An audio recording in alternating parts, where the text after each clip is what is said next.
अस्सलामुअलैकुम वरहमतुल्लाहि वबरकातुहू। इत्तेहाद न्यूज़ में आप सभी का खैर मकदम है। यह शहादत है कोई है उल्फत में कदम रखना, लोग आसान समझते हैं मुसलमान होना। आज इस मौजू पर बोलने की जरूरत इसलिए महसूस हुई क्योंकि आजकल जिस इंतहा तक पहुंचकर इस्लाम को निशाना बनाया जा रहा है, तो एक तरह का खौफ कुछ मुसलमानों में नजर आ रहा है। लिहाजा पहले से ही इस्लामफोबिया को देखा जा रहा है। कैसे इस्लाम को मुसलमानों को बदनाम करने की मुस्तकिल कोशिश जारी है और तमाम इस्लामी तालीमात को कैसे तोड़ मरोड़ कर पेश किया जा रहा है। एक बहुत ही फिक्र और सोचने वाली बातों की तस्वीरें अब सामने आने लगी है और इसके बाद ऐसा लग रहा है कि क्या वाकई कयामत के आखिरी दौर में हम दाखिल हो चुके हैं। सोचने और तवज्जो देने की बात इसलिए भी है कि टीवी पर अब ऐसे प्रोग्राम चलाए जा रहे हैं जिसमें मुसलमान इस्लाम छोड़कर दूसरे मज़ाहिब में इख्तियार कर रहे हैं। एक्स मुस्लिम मूवमेंट नाम की तहरीक भी चलाई जा रही है। इंडिया टीवी पर हाल ही में 3 एक्स मुस्लिम्स को बुलाया गया था जिन्होंने इस्लाम को छोड़कर हिंदू मजहब को इख्तियार करने की बात कही जा रही है। ये साजिश भी हो सकती है, एक अलग बात है, क्योंकि आजकल साजिशों का दौर ही है। अब इसे कुछ लोग घर वापसी भी कहते हैं। परवीन सदाकत कुरैशी और निसार शेख, जिन्होंने अब इस्लाम छोड़कर लादीन या बुत परस्ती का दीन इख्तियार किया हुआ है, आजकल टीवी पर एक्स मुस्लिम के नाम से प्रोग्रामों को चलाया जा रहा है। यह बात अलग है कि मुसलमानों इस्लाम को लेकर बड़े पैमाने पर तहरीकें चलाई जा रही है, जिसमें यहूदियों से लेकर मुशरिकों की तमाम सलाहतें कुव्वतें इसमें लगाई जा रही है। जैसे पहले ही हमने एक शेर अर्ज किया था कि जितना आसान हमने इस्लाम कबूल करना समझा है उतना है नहीं, क्योंकि इस्लाम ऐन कुदरत के मुताबिक चलने वाला दीन है। अगर साहबा किराम और इनकी जिंदगियां, फिर इससे पहले भी अंबिया की जिंदगियां देखेंगे तो आसानी से समझ में आएगा कि इस्लाम में दाखिल होना गोया हाथ में अंगारा थामने के बराबर है। दुनिया महज कैद खाना है, यहाँ अय्याशियों के लिए नहीं आए। खैर, आज इस पर तबसरा इसलिए करना जरूरी है क्योंकि भारत में जिस तरह रोजाना एक समाज खासकर मुसलमानों को निशाना बनाया जा रहा है, अब तक जिन्होंने अपने बाप दादा से मिला हुआ इस्लाम समझकर, दीन समझकर अपने आप को मुसलमान समझ रहे थे या फिर महज कुछ अमाल या इबादतों को ही सब कुछ समझ लिया था, इनके लिए आने वाले वक्त में काफी मुश्किलें हो सकती है। अल्लाह के रसूल सल्लल्लाहु अलैहि वसल्लम ने इन तमाम बातों का जिक्र पहले ही किया हुआ है। आज अगर कुछ लोग इस्लाम के दायरे से निकल रहे हैं तो इसलिए नहीं कि इन्हें इस्लाम पसंद नहीं आया, अल्लाह उसके रसूल पर ईमान नहीं है। दरअसल यहाँ पर मसला यह है कि हम मसलकों के इख्तलाफात में जिस कदर फंसे हुए थे और एक शिद्दत इख्तियार करते हुए एक दूसरे को काफिर बनाने का जो एक दौर चला था, इससे भी कई लोग बदजन होकर दीन से फिर चुके हैं। दुनिया का कोई तो पालनहार होने की बात तो सभी मानते हैं, लेकिन जब तकाजे पूरे करने का वक्त आता है तो मुश्किलें भी बढ़ जाती है। ऐश परस्ती, हराम कामों को करने की इस्लाम कतई इजाजत नहीं देता। अल्लाह और उसके रसूल ने कदम कदम पर नेकी करने और बुराइयों से रोकने का हुक्म दिया। अब जब ऐसा दौर जिसमें मुसलमानों को निशाना बनाए जाने लगे, ऐसे वक्त में धुलमुल ईमान वाले घटने लगते हैं। इस्लाम और मुसलमानियत के मानी यह है कि पूरी तरह से अल्लाह के सामने अपने आप को सुपुर्द करना, सजदा रेज होना।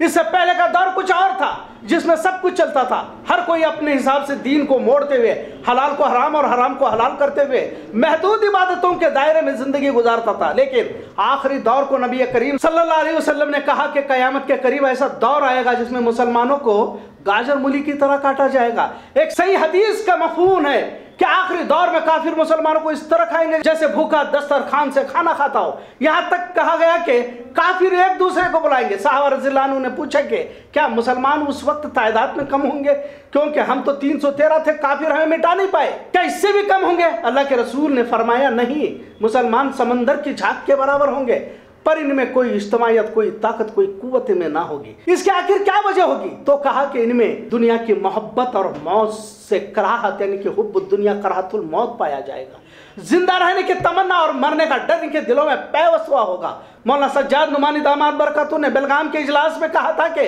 अब कटाई छटाई का वक्त शुरू हो चुका है, लिहाजा इस दौर में हकीकी मुसलमान बहुत कम होंगे। आखिरी दौर के हदीस और नबी करीम सल्लल्लाहु अलैहि वसल्लम की पेशिंगोइयों को देखेंगे तो आज इसी दौर का हम हिस्सा बन चुके हैं। हालात मुसलमानों पर आ चुके हैं। अब तो अजान पर पाबंदी की मांग करते हुए ईमान पर भी सवाल उठाए जा रहे हैं। अब टीवी डिबेट में बिला खौफ ये कहते हुए देखा जा रहा है कि अजान में जो अल्फाज इस्तेमाल किए जा रहे हैं कि अल्लाह के सिवा कोई माबूद नहीं, अब इस पर एतराज किया जा रहा है। यानी अब हक और बातिल का मार्का आराई बिल्कुल सामने आ चुका है। बुज़दिल, दुनिया परस्त, कमजोर ईमान वाला, जिसने अब तक महज कुछ महदूद इबादतों को ही पूरी उम्र दूसरों से उलझता रहा, ऐसे लोग डर खौफ के साए में जीते रहेंगे। अब बहुत सारी चीजें पीछे छूट चुकी है। मसलक, जमातों का तस्वुर भी धुंधला होता जा रहा है। अब तो जिंदा रहना या फिर जिंदा ईमान के साथ रहना, यहाँ तक मामला पहुंच चुका है। कुछ लोग कहते हैं कि इस तरह के तबसरे आप ना करो, लेकिन मेरा तो मानना यह है कि आवाम इस बात से आगाह किया जाए कि अब तुम्हारा ईमान खतरे में आ चुका है। कुरान भी इसकी गवाही देता है कि काफिर तुम पर उस वक्त तक आजमाएगा जब तक कि तुम ईमान से ना फिर जाओ। आखिर क्या बात थी कि खब्बाब रज़ियल्लाहु अन्हु या हजरत बिलाल या फिर अम्मार रज़ियल्लाहु अन्हु जिनको तपती हुई रेत पे लटाया जाता था,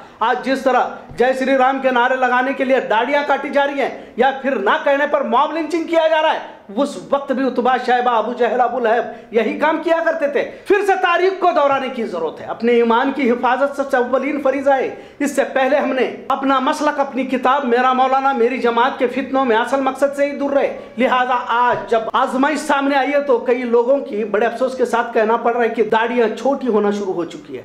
जुब्बा पहनने वाले कुछ अब तो जीन पैंट पर आ चुके हैं। अभी आजमाइश शुरू भी नहीं हुई है, अभी शिद्दत इख्तियार भी नहीं हुई है। पता नहीं आगे कौन सा दौर आने वाला है। लेकिन इसके साथ तमाम मुसलमानों को, तमाम मोमिनों को खुशखबरी भी ये है, जैसे सहाबा रज़ियल्लाहु अन्हु कहा करते थे कि उहद के पहाड़ों से जन्नत की खुशबू आ रही है। इत्मीनान से दीन पर अमल करने वालों के लिए अब थोड़ा सख्ती का मरहला हो सकता है, क्योंकि हमने कभी अल्लाह की राह में अपनी जानों की कुर्बानी देने की तरबियत से ज्यादा लाखों करोड़ों सवाब, अज्र और मीठी सुन्नतों को अपनी जिंदगियों में इख्तियार कर उन सुन्नतों से हमने हमेशा लापरवाही बरती, जिससे माशरे में इनकलाबात पैदा होते हैं। जरूरतमंदी के सबक सीखने की बजाय हमने अजर सवाब का हिसाब किताब करते रहे। नबी करीम सल्लल्लाहु अलैहि वसल्लम की सबसे बड़ी सुन्नत तो यह थी कि मेरा दिल बातिल अदियान पर गालिब आ जाए। तकरीबन तमाम जमातों ने इस्लाम के इनकलाबी पहलू को ही नजरअंदाज कर आमाल पर उभारने की कोशिश की। इसकी भी जरूरत यकीनन है और थी और अमल भी हो रहा है, लेकिन जिस इनकलाबी पहलू पर हमें नजर डालने की जरूरत थी उससे हम दूर ही रहे। लिहाजा असल शोबे से दूरियां और दुश्मनों की साजिशों से आगाह करने में तमाम जमातें पीछे रही। लिहाजा आज उम्मत के सामने जिस तेजी से मसाइल आ रहे हैं, उम्मत को कहीं हल नजर नहीं आ रहा, क्योंकि जिन मसाइल से पूरी उम्मत दो चार हुई है, इस पर कभी ना तो मस्जिदों में और ना ही दीनी मजलिसों में इसका जिक्र किया गया है। लिहाजा नतीजा यह हुआ कि मुसलमानों की हालत मेले में गुमशुदा बच्चे की तरह हो चुकी है। उसे समझ में नहीं आ रहा कि कहां और किस दिशा में जाए। कहते हुए ताज्जुब भी लगता है कि बेलगाम शहर के कुछ अमीर मुसलमानों ने फर्म का नाम उर्दू रहने की बिना पर इसे बदलने की बात कहते हुए देखा गया। कहीं मुसलमान नाम से निशाना ना बनाया जाए। अब बात ईमान की आती है। अगर ईमान का सौदा कर जिंदा रहने की तमन्ना आप रखते हो तो इस्लाम का तो कुछ बिगड़ने वाला नहीं है। अल्लाह का दिन कयामत तक बुलंद ही रहेगा। जहां दुनिया भर में मुसलमानों पर मुश्किलें, आफतें, आजमाइशें नाफिज की जा रही है, वही दुनिया का सबसे तेजी से फैलने वाला दीन भी दीन इस्लाम है। कई लोगों ने इस्लाम पर तहकीक करने की कोशिश की और अल्लाह ने ईमान की दौलत से नवाजा। ईमान की दौलत से बढ़कर इस दुनिया में कोई दौलत नहीं है। महज कुछ तकलीफें, परेशानी से घबराना मोमिन का सेवा नहीं हो सकता। कयामत के आखिरी दौर में दीन पर चलना गोया हाथ में जलता हुआ अंगारा थामने के बराबर है। इसका मतलब यह है कि इस दौर में अपने जानों को, अपने मालों को अल्लाह की राह में खर्च कर दिया जाए, क्योंकि आज के दौर में जिसने भी कुर्बानियां पेश की वो इस दौर का वली कहलाया जाएगा। क्योंकि कुछ लोग दुनिया की कुछ लम्हों की जिंदगी पर आखिरत की बेइंतहा जिंदगी का सौदा कर रहे हैं, जो यकीनन जहन्नम के मुस्तहक है। लिहाजा इस तरह का मौका मयसर होना भी नियामत है। लिहाजा अपने ईमान की हिफाजत करते हुए हर लम्हा अपने ईमान को टटोलने की कोशिश करें। और जब आप में तक़वा आता है तो आप अल्लाह की रहमतें बराह रास्त नाजिल भी होती हुए देख पाएंगे। अल्लामा इकबाल ने कहा कि आज भी होकर इब्राहिम सा ईमान पैदा, आग कर सकती है अंदाज़े गुलिस्ता पैदा। इस तरह की चुनौतियां इस्लाम में बारहा आ चुकी है। बातिल मुखालिफ हरबों के साथ डराने धमकाने की कोशिशें कर ईमान को सल्ब करने की जद्दोजहद में हमेशा रहता है। बातिल से दबने वाले हैं आसमान नहीं, हम 100 बार कर चुका है तो इम्तिहान हमारा। जरूरत है इस दौर फितन में अपने ईमान की हिफाजत जरूरी है। इस दौर के उतबा, शैबा, अबू जहल, अबू लहब यकीनन रुसवा और शर्मिंदा होंगे। लिहाजा एक काले घने बादल छटने वाले हैं और ईमान वालों को खुशखबरी ऐसे वक्त में ही दी जाती है। और मोमिन और मुनाफिक की पहचान भी तो जरूरी है। लिहाजा मुनाफिक मुर्तद का तूफान आने वाला है, इससे पहले अपने ईमान का एहतसाब लिया जाए, वरना हमेशा की जिंदगी जो मरने के बाद मिलने वाली है, इसमें सिवाय रुसवा जिल्लत के कुछ भी नहीं हाथ लगने वाला है। आका मदनी मोहम्मद मुस्तफ़ा सल्लल्लाहु अलैहि वसल्लम अगर हौज़े कौसर के वक्त हमसे मुंह मोड़ लेंगे और जहन्नम रसीद किया जाएगा तो कौन हमें बचा सकता है। और एक मोमिन, एक मुसलमान का यही तो ईमान है। इत्तेहाद न्यूज़ देखने के लिए शुक्रिया। अल्लाह हाफ़िज़।